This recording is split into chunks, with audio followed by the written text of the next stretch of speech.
made this coffee like so strong by accident.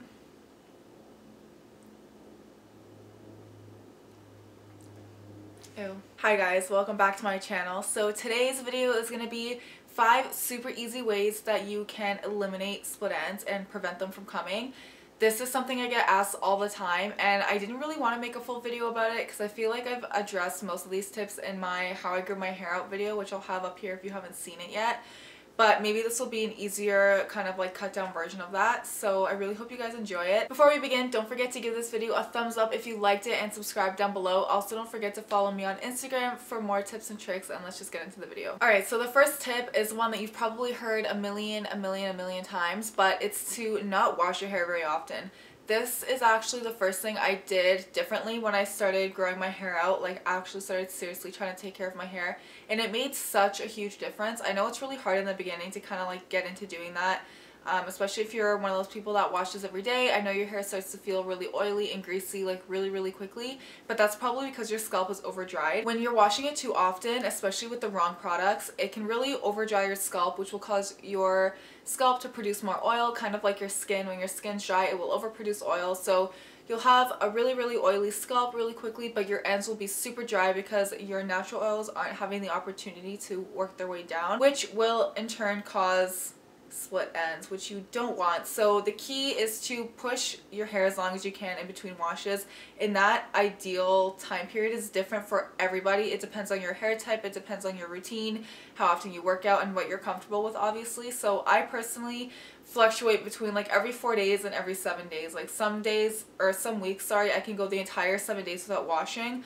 and some weeks, like by day 4, I'm like, all right, you need to get in the shower and wash your hair. That being said, obviously I shower every day. Sometimes I shower twice a day because I just love showering, but not washing my hair. Kind of like a sub tip to that is really avoid using silicones and sulfates in your shampoos. I know I talk about this all the time and it's probably so annoying, but they can be really damaging to the hair. I'm not going to get too deep into it. Again, I already talked about this in my how I grow my hair out video, so definitely check that out if you want more details. Sulfates can be really drying and damaging, not only to your length and ends, but to your scalp as well. So I would just try to avoid them completely. My favorite shampoos and conditioners are the Kalia and the Innate Life shampoos and conditioners. They're completely silicone and sulfate free. They're amazing. Those are my 2 favorites. Obviously, there are other ones. You guys can check out some other reviews here on my channel, but those are my 2 favorites. I always go back to those, and I haven't found any other ones that match up to those 2 exactly, so that's kind of what I'm on the hunt for right now. Silicones can also be very drying despite what they're actually meant for.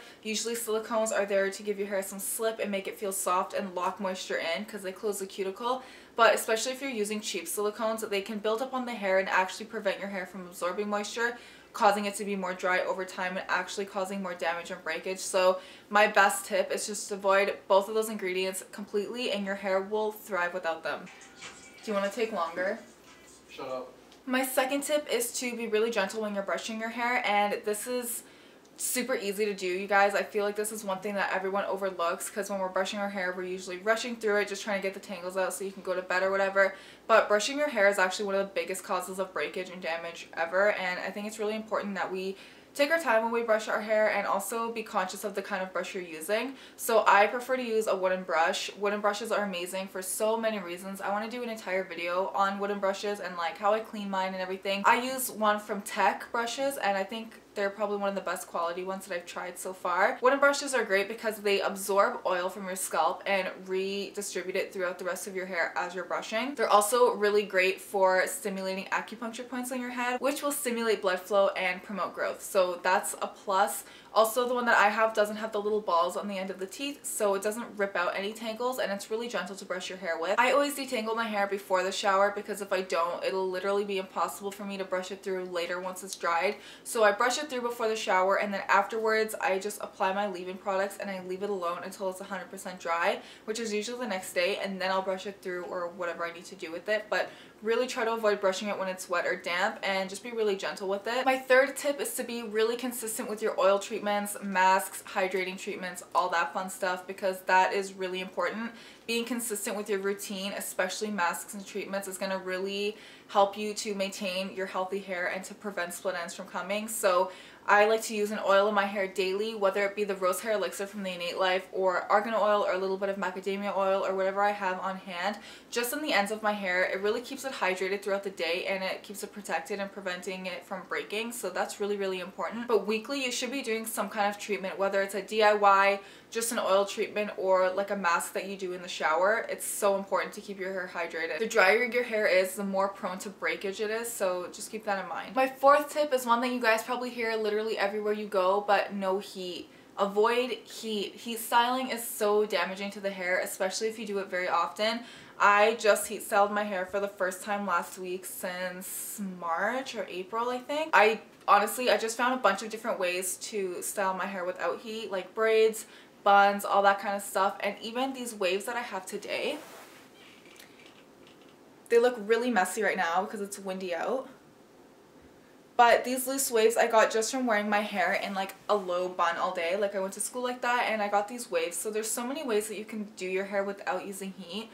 Even if you have to blow dry your hair after you wash it, try blow drying just on cold air, or try to blow dry your hair only once a week instead of every single day. Just cutting down heat even a little bit can actually make such a huge difference. Heat dries out your hair so much, and like I said before, the drier it is, the more prone it is to breakage. So if you can just cut that out completely, that would be honestly the best thing for your hair. Not only heat styling, but also washing your hair with really hot water. I know a lot of us don't think about this either, and I know I love my hot showers, but I really try to wash my hair with like lukewarm to cool water. It's really hard. I don't do it every time because I can't, but I really try to wash my hair with at least warm water instead of hot.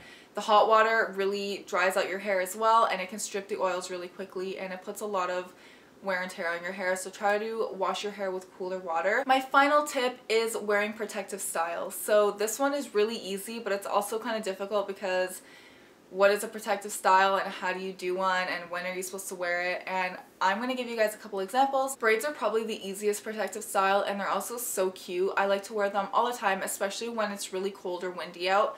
Braiding or even putting your hair in a loose bun on top of your head or a low loose bun can really help. Just keep all your hair together. It keeps it hydrated and it prevents it from being damaged from the environment outside, from wind, from rubbing on your clothing, and from breaking, obviously. So protective styles are really important, not just outside, but also when you're sleeping. When you're sleeping, I feel like we damage our hair so much when we're sleeping, just from rolling around, especially having your hair open. And I feel like when your hair is shorter, you don't notice it as much, but if I try to sleep with my hair open, I literally wake up the next day and hate myself because I can't brush it. There's like a huge mat back here, my ends are crazy, everything looks weird.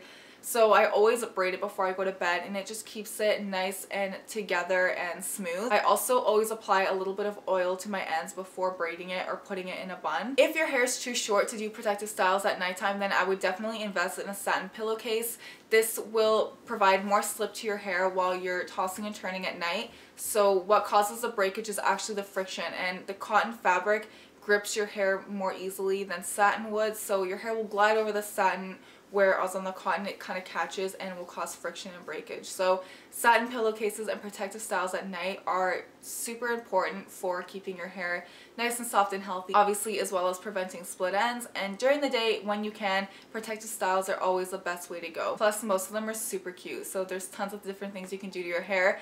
And if you're doing protective styles, that eliminates your need to want to heat style your hair. So all these tips tying together. Do you see how just your hair care routine just got formed, okay? All you have to do is take these tips and put them into your routine and make them work for you and your hair type. Everyone's hair is different, so obviously different tips work differently for everybody. So just find what works for you. I really hope this video was helpful. I think next week I'm going to do a video on scalp health, or I'm going to do a girl talk next week. So let me know down below what you want to see next week. Either way, whichever one I do next week, I'll do the other one the week after. So you guys just let me know what order I should do them in.